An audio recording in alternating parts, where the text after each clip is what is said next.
Hello again, everybody. Today is a really big one. Today I'm going to share with you all of my favorite foundations. I think this is one of the most frequently asked questions, so I think we definitely put it as a brown girl hack, which is what are the colors that work for brown skin? Okay?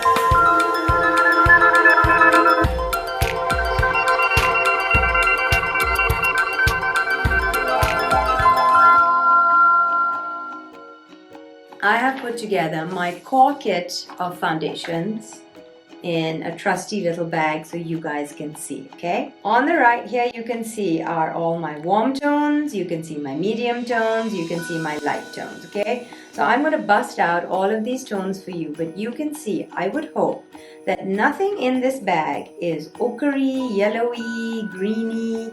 Everything has got a beautiful pinky, peachy, browny kind of tone to it. I'm going to call out all my favorites. We're going to swatch all of them on a beautiful palette that I've been gifted, and you guys can see what tones we are talking about. On the warm side, now if you are my skin tone, okay, here's where I play. I can't play with, a lot of people sort of tell me, oh, you're very fair, so everything shows up on you. I can't actually use this side. It's too light for me. I'm not very fair. I'm in the middle. So I can't use this either. It's too light for me. I'm here. This is my jam, this middle section here, okay? So if you are, so for me, for example, this is my jam. I can highlight with this. Can't come all the way here. If you are warmer toned, you'll be here. This will be your highlight and this will be your warmer skin. Or the skin that, sort of the matching bit. Then if you are even warmer skin, then that'll be your warmer side and that will be your highlight side. So I always do sort of a double tone to what I'm doing, okay?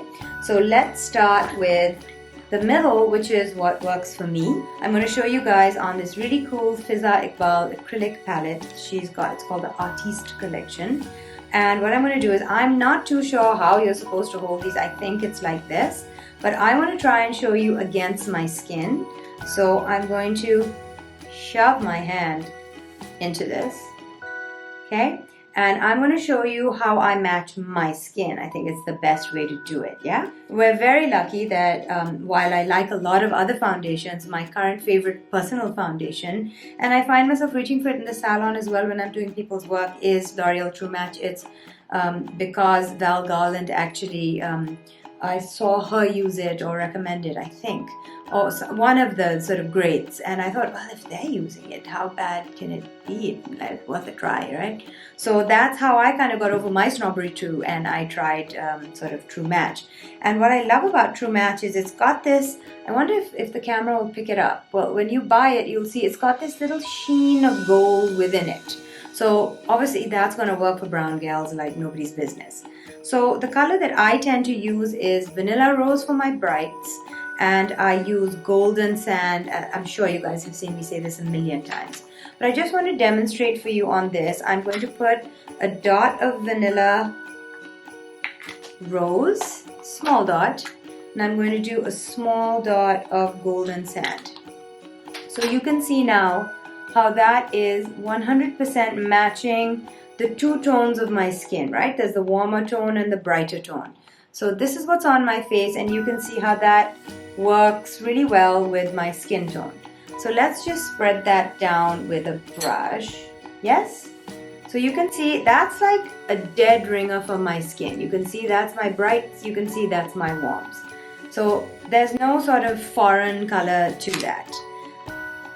A very similar to Golden Sand color is NW30 by MAC. I'm just going to take a tiny dot of that on a clean brush and show you right next to Golden Sand, and you'll see that it is almost identical. It's just maybe a tiny dot warmer. So there you go. That is NW30 Golden Sand Vanilla Rose. But whatever it is, you can see that the tones, even if they're darker than me, are sort of brown girl looking, right? It wouldn't look so off if I put that on my skin. Next, we're going to pick up even warmer. So This is a MAC NW45. Okay, so now we're getting into the warmer spectrum of things. I'm going to put a dot of that. Come on, baby, don't be shy. And W45, you can see it's still rich, it's still warm, it's still yummy. Let's just spread that downwards for you guys to see. Okay, and W45. So this makes skin work really easy to manage. I had a really great question from somebody about how it doesn't match, this bit doesn't match this bit, which doesn't match this bit. So I think, you know, your whole face is not one color, it's a bunch of colors. So if you work like this, so like I work between 2 or 3 colors, then you can match what the tone is underneath. That's kind of how I go with it. Okay, so that is NW45. Now I'm going to show you True Match in Truffle, which I've been mentioning quite a lot. It's a really great tone. I use it a lot to warm up concealers. So if I've got a concealer and I need to warm it up for a client, I'll put a tiny dot of this in. So this is a really great product to get yourself. It's right over here. That is Truffle. And I'm just going to bring that down. So you can see if you add something as warm and as beautiful as that to any concealer, it will warm it up. So this is one of those great mixer tones. And right at the end of the spectrum that I found that I need for the clients that I've had so far, this is Dark Coffee again in True Match. And I'm just going to show you, because I've run out of space on my palette, I'm going to go with just half of this here. But again, you can see the tone is reddish and yummy. So it's not going to make anybody look gray. It's not going to make anyone look ashy. Yes? Now let's go down to the lighter end of things. So I would say that mostly when I'm doing my brides, I'm working between these colors. Yesterday I had so much fun because I had a very beautiful, rich skinned bride and I got to play between this all the way down to here, and oh my god, the sculpt was mwah. Okay. So now let's come further down. The brighter colors. Something else that I saw people go on and on about online was this Infallible Pro Glow. So this is in 201. So now we're getting pretty pale, as you can see. So this is too pale for me now. I look really ashy when I wear things like this. Then we have Vitalumiere Beige, and it's going to put that right next to 201.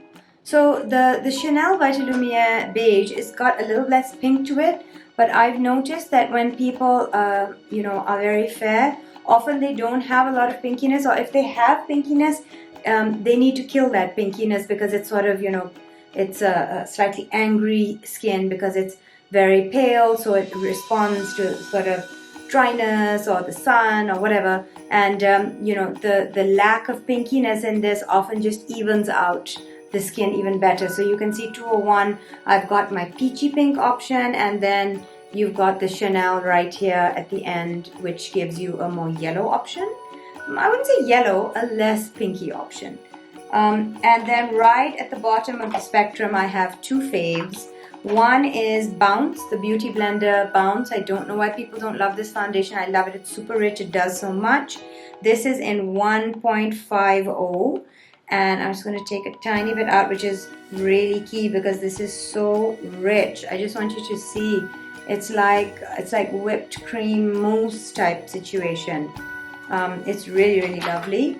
And let's spread that downwards too. So you could just see by the way it moves. It's super, super dense. So now we're getting really quite pale, as you can see. And then lastly, I use Pat McGrath in the light one, the lightest you can get. And I often use this mostly as a mixer because us brown girls are not usually, you know, this fair. For example, even on Iman, I would mix that, and she's one of the, you know, paler skinned girls that I know. So there's your Pat McGrath, and I just want you to see just how liquidy that is, that it'll probably drip down on its own if I just So it's very thin, but it's very pigmented. I'm just going to give it a little bit of help. Okay, so there you have the shade range that I use. But you can see there's nothing ochre, yellow, gross about these. And just for your ease of reference now, I'm going to show you mistake colors. A Touche Eclat foundation that is just ugly. You can see it's kind of greeny and unpleasant. So I'm just going to put it along the bottom and pull that down for you. And can you see it's like a greeny tone as compared to these other warmer tones which are really pretty. So that, my friends, is how I work out what are good foundations and what are bad foundations, and I have literally given you all the secrets there are to be had of the insides of my case of foundation that I use. This is what's on my counter currently. That's my one disaster, and I think I have one more disaster. Let me just see if I've got it here. Was this the, yeah, oh, another disaster. So this was, thank goodness, a less expensive disaster. This is beige in True Match, so not all True Match are brilliant. And I've put that here, and I'm just going to pull that down for you guys. Ooh. So I have put these unpleasant ones on either side, and I have also put it on my hand, you can see, and it's just green and unpleasant, and you don't want to buy things like that. So here, my friends, are the key to my humble castle. This is, I think, a really great way of understanding what works for you. And personally, you don't have to buy one foundation. That's not really what's going to work. You are not one color. So buy 2 or 3 foundations. So if you're worried about spending so much coin, I mean, you're going to go through them anyway. So yes, 3 at once seems like a lot, but they'll last you. They last a couple of years, and don't tell me you're not going to finish them. You totally finish them. So that is my advice to you. Take light, medium, dark, and do your sculpting, and that's how I get the result I get. And then that way you don't have to worry about, does that match, does that. So for example, you can see that the color that I'm using, which is these guys, you can see that once they're on your skin, they sort of, you can take it up, take it down. That's totally your call, okay? You do want these gorgeous peachy, pinky, browny tones. This middle section is what we're going for, whether you're on the lighter end of the spectrum, which means you'd be somewhere here, you'd get that, and then you'd get that for your dark, and then that for your even darker, so light, medium, dark. If you were here, which is where I am, you do light, medium, dark. If you were here, you do light, medium, dark. Right? So you just play with what you have. And these tones, I would always suggest you keep one of these in your kit so that, when you want to sort of warm up any concealy areas, you can totally do that. People who want to conceal their eyelids, if they've got sort of darkness, just make sure you have this in your kit. Then you can add a drop of it to whatever you could add a drop of it to your eyelid before you put your foundation on. That's totally your call. Okay, so I really hope that worked out for you guys. It opened your eyes a bit to the kinds of tones you want to play with. Light, fair skin. I hate that phrase, fair. So whether you're dancing on this side, or this side of the palette, it's about the tone you want. And the tones you do not want are these kind of greeny yellow tones. You want the warmth in the middle. I hope that cleared things up for you guys. And you certainly have a bunch of products now to try. And you have a bunch of products two products to look at and go, okay, so don't order those. I did it for you. Well, thank you so much for joining me again. I hope this was an eye-opener. I hope you're enjoying the Brown Gal Hacks. And if you have any more comments or suggestions for us about what to add or any questions that you feel haven't been answered, please let us know in the comment section below, and we'll be happy to get to you. If you enjoyed this video and you found it informative and fun, please subscribe. Please like. It seems so sort of sad to say please like, but please do. So if you can hit the like button, if you can subscribe, and if you want to be sure that you don't miss any of the videos, then you have to hit the bell, because then your phone will tell you when the next video drops. If I don't on Instagram, but I really will. So thank you anyway, guys. Take care. Bye bye.